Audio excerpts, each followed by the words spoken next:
balance changes are coming to Clash of Clans, which includes nerfs for defenses and buffs for troops, equipment, and a pet. We've seen a lot of feedback from the community as of late. Supercell have said they are actively listening and trying to improve the game so that it can be fun for everybody, and this is a step in that direction, so I'm glad that the team are acting. Let's go through all of the numbers that have been shared. These balance changes will be going live today in a maintenance break. Depending on how many hours after release you watch this, they might already be in the game. Firstly, the defenses. The ricochet cannon is being reduced in its damage and radius. They have provided percentages with all of these reductions as well, so you can see that it is a 30% reduction in damage and a 22% reduction in its radius. Combined together, that is quite a nerf, considering it is for all levels. Moving to the multi-archer tower, this is listed as attack speed from 500 to 600, but this is the amount of milliseconds in between shots. So after it fires, being able to reload and then fire again, that time is being increased by 20%, therefore reducing the damage per second because it's not firing as fast. This is exactly the same with the Revenge Tower, the attack speed moving from 300 to 350 milliseconds in between shots. Now, the amount of buildings destroyed to upgrade the Revenge Tower is also being increased. So to go to stage 3, it will now require 25 buildings and 50 buildings to go to that final stage 4. It's obviously classing stage 1 as the unactive Revenge Tower before those first couple of buildings are destroyed. But either way, stage 4 is the one we fear the most during our attacks. Next up though is the multi-gear tower. The long range is actually getting a buff, whilst the short range is getting a nerf. Now, when you think about this, especially when there are modifiers in play as well, which amplify the damage, you can see how the higher damage output of the short range becomes more of a problem, particularly when it applies to modifiers, whereas the range isn't like multiplied, if you will, across the base. And seemingly the short range, whether that's because of the modifiers or just the damage in general at Town Hall 18 and the styles of bases, the short range is clearly used a lot more. That's why that is receiving a nerf, and the long range gets the buff. The Builder Hut. The movement speed is decreased by nigh on 30%. Now, all this means is essentially if you hit a building next to the repairing builder, it won't get to the defense as fast. So, if you use the Fireball, previously, if you weren't quite quick enough with your 2 Earthquake spells, the Revenge Tower, if there was like 1 chime of the Builder Hut to repair it, it wouldn't go down. So maybe you get a little bit more of a lifeline due to that now. Particularly at Town Hall 18, we've seen how difficult it can be. So these defensive nerfs will certainly help, whether it's regular Town Hall 18 attacks and equally moving up through the modifiers. Like I said, there are changes to the modifiers as well, which we will get to after the buffs. There are 2 pieces of equipment that are getting buffs. First of all, the Noble Iron for the Minion Prince, the long shot range per ability level, and the number of long shots both being increased.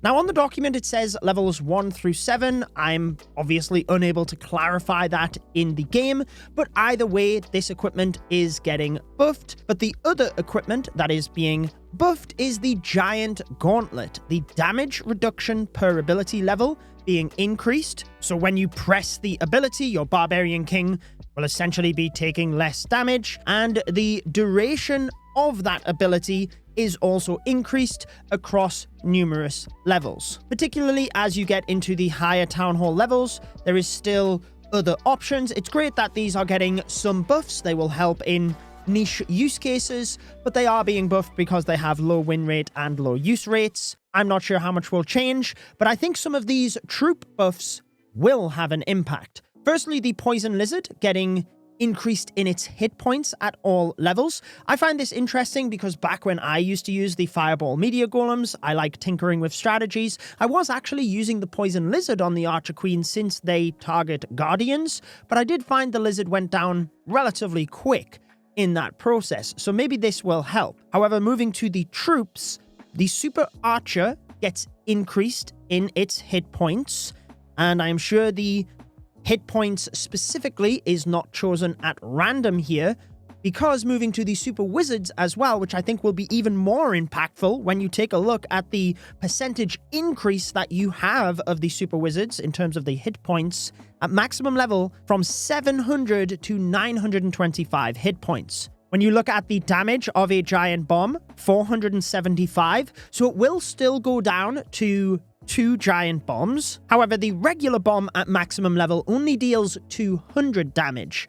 So the Super Wizard would be able to survive a Giant Bomb and 2 small bombs. Will be interesting to see whether the Blizzard comes back into play, particularly with a lot of bases having really tightly compact, dense areas around Rage Towers, etc. We are not done with Super Troop buffs yet though, because the Super Minion gets an extra long-range shot, and equally has that little bit extra range as well. I have used the Super Minions inside the Flame Flinger or the Siege Barracks in air attacks, so this will be a welcomed bonus. The Thrower. This is already a troop that some people find success with at Town Hall 18. Its hit points are being increased as with the damage per second. It's not massive, less than 5% on all of these, but we'll take any increase that we can get. The movement speed, however, is being increased a little bit more significantly. Either way, those that already find success with throwers, this will give them that little bit extra boost, bringing them closer to the Meteor Golem in terms of ground smash attacks.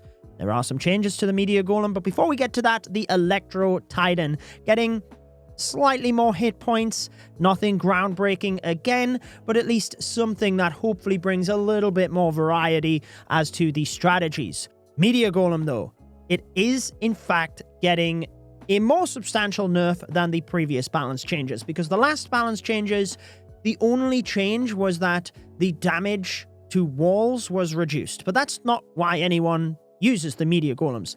This time, the hit points and the damage per second are both being decreased, nigh on 15% across the different levels. However, modifiers are also being changed. So if you're worried your Meteor Golem attacks aren't going to be as successful, well then you might actually have around about the same success due to these modifier changes, but other people that aren't using the Meteor Golems will hopefully be able to have a bit more success as well, just leading to a bit of a better diversity in the meta. What are those changes to modifiers though? Esports mode is going to be unchanged. I think the pros are happy where the tournament mode is. Legend, Masters, which is Electro 33, and Expert, Electro 32, are all going to be reduced in the amount of boosts that are applied to the defenses. So using Legends League as an example, I have all of the changes on your screen. The current boosts to the defenses is that they deal 20% more damage. That will be reduced to 15% more damage.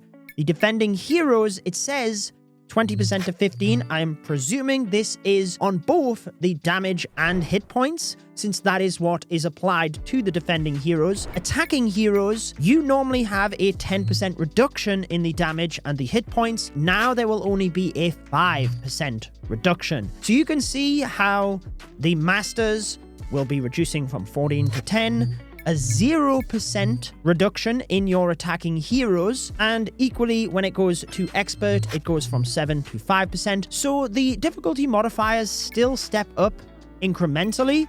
It's just that they're reduced overall as to how impactful they are. Let me know what you think about any of these changes. I will place a recommended video on your screen from this channel though, which I am sure you will like. Enjoy the rest of your day.